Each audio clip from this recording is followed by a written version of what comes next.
Hello बच्चों, let's read the question. The question says the workers in the unorganized sector need protection on the following issues. ठीक है, question में हमसे पूछा जा रहा है कि अनऑर्गेनाइज सेक्टर में वर्कर्स को ज्यादा प्रोटेक्शन की जरूरत होती है. कौन से 3 इश्यूज दिए हैं इन्होंने? Wages, safety and health. Explain with examples. हमें एग्जांपल्स के साथ इस चीज को एक्सप्लेन करना है. So let's see what the answer is. Under unorganised sector more exploitation can be seen as it is not under the control of government. कहते हैं अनऑर्गेनाइज सेक्टर में हम ज्यादा एक्सप्लॉयटेशन देखते हैं वर्कर्स की. क्यों? क्योंकि ये गवर्नमेंट के अंडर नहीं होता है. अगर गवर्नमेंट के अंडर नहीं है तो व्हाट डज इट मीन? इसका मतलब क्या हुआ कि जो ऑनर्स हैं वो अपने अकॉर्डिंगली वर्कर से काम कराएंगे, वेजेस भी अपने अकॉर्डिंगली देंगे और उनकी एक्सप्लॉयटेशन उनकी ज्यादा होगी. ठीक है, so in this sector people suffer a lot as they are not having proper working hours. ठीक है, लोगों के पास प्रॉपर वर्किंग आवर्स नहीं होते हैं. इस वजह से क्या है, इस वजह से क्या एक्सप्लॉयटेशन ज्यादा होती है. नो पेड लीव्स नहीं मिलती है उनको. काम अगर उन्होंने छुट्टी ली है तो उसके उनको पैसे नहीं मिलते हैं. ठीक है, नो मेडिकल फैसिलिटीज प्रोवाइड नहीं की जाती हैं. अगर कोई एक्सीडेंट हो जाता है तो ऐसा कुछ भी फैसिलिटीज ये प्रोवाइड नहीं करते हैं कि वर्कर्स का भला हो सके.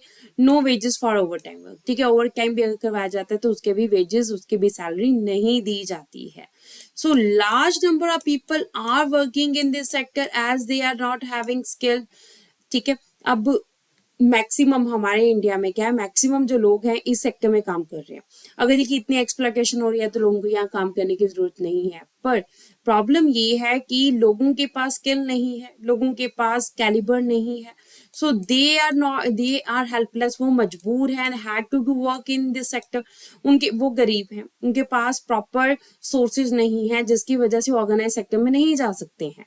तो वो मजबूर हैं अनऑर्गेनाइज सेक्टर में वर्क करने के लिए.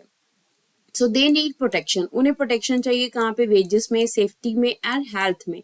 तो इसको हम डिस्कस करते हैं. Let's discuss. First of all है वेजेस की अगर हम बात करें तो they are getting low wages in comparison of organised sector. ठीक है, अगर हम ऑर्गेनाइज सेक्टर से कंपेयर करते हैं तो उन्हें काफी कम वेजेस जो है वो तनख्वाह मिलती है. Wages are also not regular. Wages भी रेगुलर नहीं होते. कभी उनको सैलरी जो मिल जाती टाइम पे मिलती है, कभी नहीं मिलती. जैसे फिक्स सैलरी नहीं है कि आपको 10 तारीख को सैलरी मिलनी है, 1 को मिलनी है, तो आपको हर मंथ ऐसे मिल रही है. पर यहाँ पे ऐसा कुछ भी फिक्स नहीं है. No paid leaves. Unorganised sector में पेड लीव्स भी नहीं मिलती हैं.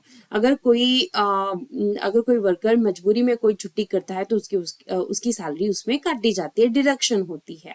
सो नो ओवर टाइम वेजेस. अगर आप ओवर टाइम भी लगाते हो तो ओवर टाइम में भी आपके कोई भी वेजेस आपको नहीं दिए जाते हैं.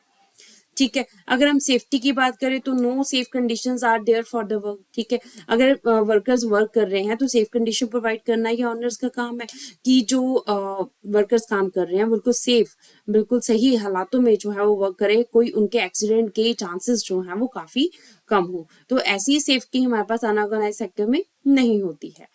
हेल्थ की अगर हम बात करें थर्ड टॉपिक की, तो अनहाइजेनिक वर्क की कंडीशंस होती हैं. कई बार तो गंदगी में काम करना पड़ता है, कई बार अनहेल्दी कई प्रॉब्लम्स जो है वर्कर्स को फेस करनी पड़ती हैं. जैसे एस्थमेटिक प्रॉब्लम्स हो गई, लंग्स की प्रॉब्लम होगी, एलर्जी प्रॉब्लम हो गई. तो ये सारी प्रॉब्लम्स की कैसी क्यों होती हैं? अनहाइजेनिक वर्क की कंडीशन की वजह से प्रॉपर प्रोटेक्शन नहीं दी जाती है वर्कर्स को. तो विच लेड्स टू मैनी डिजीजेस, जिसकी वजह से बहुत सारी डिजीजेस जो है वो फैलती है. सो ओवरऑल हमारे पास क्या है कि अनऑर्गेनाइज सेक्टर में प्रोटेक्शन काफी जरूरी है, वेजेस में, सेफ्टी में और हेल्थ में, क्योंकि ये वर्कर्स भी हमारे देश के डेवलपमेंट के लिए ही वर्क करते हैं. So hope so you understand the question as well as the answer. Thank you.